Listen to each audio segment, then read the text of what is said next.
আমি আজকে গরুর মাংস দিয়ে ভাত খাবো। আমার কাছে তো মা টাকা নেই, শুধু 5 টাকার একটা কয়েন আছে। হ্যালো বাবু, রাব্বু বাবু, গরুর মাংস খেতে চাচ্ছে কি করব বলো তো? আচ্ছা, মালিকের কাছে কিছু টাকা চাই, দেখি মালিক কি বলে। মালিক মালিক আমাকে কিছু টাকা দিবেন প্লিজ, আমার মেয়ে গরুর মাংস দিয়ে ভাত খেতে চাচ্ছে। কি গরুর মাংস? কাজের বেলায় নাই, শুধু টাকা টাকা দিতে পারবো না, টাকা নাই যা কাজ করে এইসব গরিবদের নিয়ে কি জ্বালা আমার।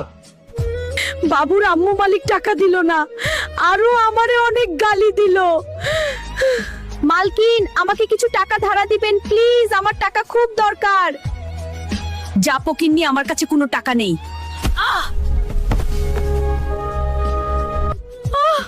আজ গরিব বলে মেয়েটাকে গরুর মাংস খাওয়াতে পারবো না।